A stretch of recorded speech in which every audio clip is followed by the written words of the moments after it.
as corruption that left a multitude of constitutional violations in its wake. We're trying to send a clear message to Memphis and a clear message to America. No more Tyree Nichols. Memphis Police Chief C.J. Davis and Assistant Chief Sean Jones both worked for the Atlanta Police Department and were part of the unit run every drug dealer out of Georgia, Red Dog. Davis supervised the unit in 2006 and 2007. NBC News reports Red Dog was disbanded in 2011 following public backlash and a series of lawsuits, including one from a 92-year-old woman's family. She was shot and killed during a botched drug raid in 2006. Memphis attorneys argue that mentioning the unit is, quote, nothing more than an attempt to inflame public opinion against Chief Davis and the MPD and could cause confusion for jurors. Judge Kristoff disagreed, ruling the city did not meet their burden and that mentions of Red Dog are relevant, even if, in her words, inflammatory. That was our Bria Bolden reporting. Right now, there is no word on what's next in this lawsuit. But you can count on us to bring you updates as they happen. A Mid-South police officer faces felony charges after she was arrested for allegedly attacking and robbing a Mississippi man. According to the Bolivar County, Mississippi Sheriff's Department, Piperton, Tennessee police officer Michelle Washington and Taiwan Johnson were arrested and charged with strong armed robbery this past Saturday. Deputies were called by a man asking for help, saying he had been assaulted and robbed at an Exxon station in Cleveland, Mississippi. She does work for us. She is relieved of duty without pay, pending the ongoing investigation. The suspects were stopped and arrested in Shelby, Mississippi. Piperton police told us Officer Washington has been with the force for 3 years. Working to fill the need, the Memphis Police Department held a hiring expo today to fill patrol officer positions. An MPD recruiter said right now they do not have an exact number of people they want to hire. The department is just working to get fully staffed, especially with patrol officers. During the expo, people learned a little bit about the entire department and those benefits. Show you what the academy's like. We have several different departments here that can tell you what they do and just usher you through the whole process of what you have to expect when you join the department. Freeman said they are looking for people ready to serve Memphis. If you are not able to attend the expo, you can also apply online at joinmpd.com. GOP Housemakers are starting back at square one after Congressman Jim Jordan of Ohio lost his third floor vote on Friday. Washington correspondent Ryan Henson has more on who the next Republican nominee for Speaker might be. Jim is no longer going to be the nominee. We'll have to go back to the drawing board. Kevin McCarthy was voted out of the Speaker's chair on October 3rd. Since then, Patrick McHenry of North Carolina has been keeping it warm as an interim with no power to conduct business. The Crazy Eights, led by Gates, the amount of damage they have done to this party and to this country is insurmountable. Majority Leader Steve Scalise and now Congressman Jim Jordan are the latest to lose the vote for Speaker. We need to come together and figure out who our Speaker is going to be. So who's next? When I asked this question to Republicans on the Hill, they don't know either, but they say they have a deep bench and multiple qualified candidates. Majority Whip Tom Emmer sent a letter to his colleagues on Saturday saying he was entering his name.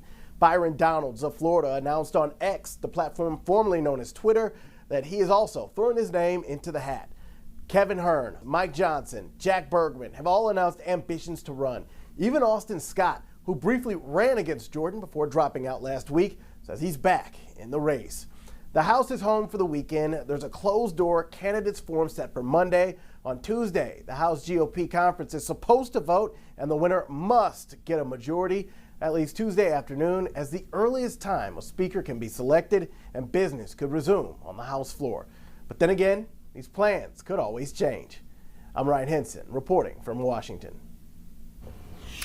A quick reminder for you, Tennessee's grocery tax holiday ends on Halloween, meaning you have a little over a week to take advantage of this opportunity. Most food and ingredients are tax-free, but alcohol, tobacco, candy, and dietary supplements are not.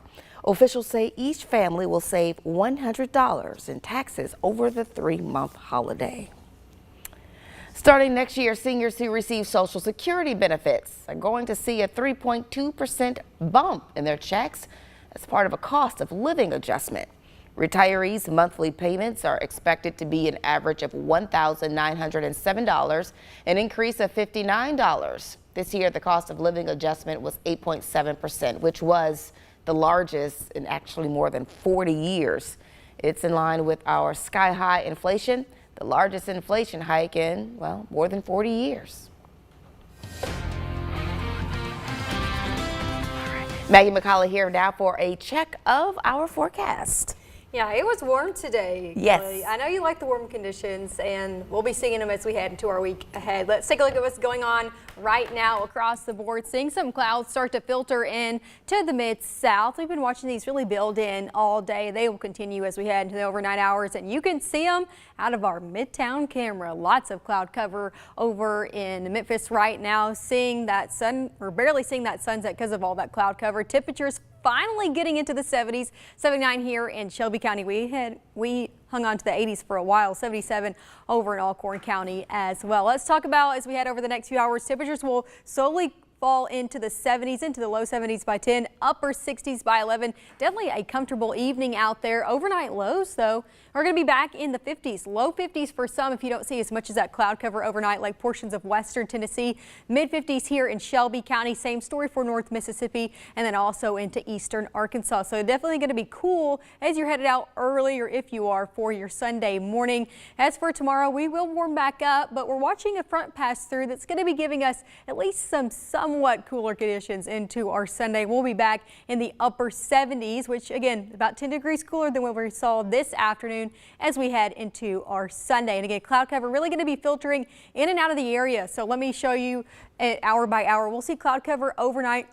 But watch this, cloud cover will build in overnight, and then it will slowly start to dissipate from our northern half of the area as we head into Sunday morning. So a lot of us going to be seeing sunshine as you're headed out for your Sunday and for a good portion of the day as well. Then we'll start to see it build back for portions really of North Mississippi into the evening. So just on and off cloud cover, that's what we're seeing for Sunday, but no rain expected. Not a lot of rain as we head into our work week either. Look, we're staying dry through midweek. Then we'll start to see some slight rain chances Thursday into Friday, but still not seeing a whole lot. We're going to be watching this system giving some rain for the plains, then slowly dissipating as it moves into the mid-south. That's been the last few weeks. We've seen systems give a good amount of rain out west and then not a lot as we head into the mid-south and for the southern portion of the United States. We'll see it a little bit into Friday. Stray showers are possible Thursday and then for our Saturday as well. But again, not a lot of rainfall expected from this system. As I said, a good amount over to our west, slowly dissipating as it moves south. And again, we need rain here in the mid-south. We've been saying that over and over again. Looking at our drought monitor, we're looking at severe drought from central Arkansas all the way into North Alabama. So that severe drought, it's stretching into portions of western Tennessee, extreme drought over into North Mississippi. Now, a new drought monitor comes out every Thursday, and with not a lot of rain over the next 5 days, we're really looking for these drought conditions to expand. So here's a look at your 7-day forecast. 80s are back in the forecast Monday through Wednesday, even into Thursday. So hope you didn't put your t-shirts and your shorts up just yet. Again, slight rain chances as we head late week into the weekend. Well, no one in their right mind thinks Birmingham is better than Memphis at barbecue. The question today is who is better at football. An old rivalry renewed. The battle for the Bones is back for the first time since 2012, and so is this glamorous trophy of a rack of ribs, as dry as they come. Memphis won that last matchup over a decade ago. Early on in this game, their defense was getting burnt. So UAB starting quarterback was out with a concussion. Their backup airing out to Tawan Palmer, 32-yard touchdown there. But Memphis would answer. Brandon Thomas started hearing that name a little bit more in recent weeks. He gets a little push into the end zone for his first touchdown of the year. It's an 8-7 game. Next UAB drive, Jermaine Brown Jr., easy as it comes, right up the middle. 3-yard touchdown, his 9th of the year. But Memphis would respond once again. This time, Seth Hennigan going to hit Brendan Doyle. This is a 7-yard touchdown, his first catch, his first touchdown as a Tiger. And just like that, the game is tied at 14. It was defense optional early in the game, But later on in the half, this is the first really big defensive play. So Malik Feaster, I'm not going to lie to you, he got to this receiver a little bit early. They didn't call pass interference, but who cares? He's got the pick six going the other way. 36 yards. Memphis takes a 21-14 lead. It was a 21-21 game at the half. Great sign right there. Now jump ahead to the third quarter, and turnover starts to become a factor. Simeon Blair, awesome transfer portal addition. That's actually his first career interception. Takes it inside the UAB 10-yard line. And what do great teams do off of turnovers? They score. Very next play, Blake Watson back in the lineup this week. 8-yard touchdown there, doing what he does best, right up the middle. 140 scrimmage yards for Watson in the game, makes it 31-21 Tigers. Now we're going to jump ahead. End of the third quarter, head again to another tight end. This is Anthony Lanphier, his first touchdown of the year. His first as a Tiger is a 4-yard score as the Tigers pitch a 24-0 second half shutout. And yes, they are bringing the Ribs back to Memphis where they rightfully belong. 45-21 victors today. They improved to 5-2 on the year. Look, it's 1-0 this week, and we talked about it all week, just, getting better. Obviously we're still inconsistent in all three phases, and we got stuff to clean up. But look, we're 5-2, and we got a chance to continue to compete at this thing one game at a time. I'm just proud of the way they came out the second half and kept fighting. Yeah, it's definitely exciting. We're 5-2, and that's the best record I've had since I've been at Memphis. So I'm in my third year, and so it's just exciting to get a win against a conference opponent and set ourselves up for more success in the future. Tigers can now clinch a bowl berth with a win against North Texas next week. Good bounce back win. The sky was falling after they lost to Tulane last week, as it always does after a loss. Still a good football team. We'll see how good, but it was nice to see them get a win and bring 94 pounds on that trophy right there. You got to bring that back where it rightfully belongs. Listen, I don't care if we lost a game. We were taking them bones back to Memphis. Where it belongs. Thank you so much for that. Final look at our forecast. Yeah, it was hot out there today. If you were out doing any type of physical activity, you definitely broke a sweat. The good news is we'll be about 10 degrees cooler tomorrow afternoon, but still in the upper 70s and above average for this time of year. And 80s, they're back for that week ahead. Definitely warm.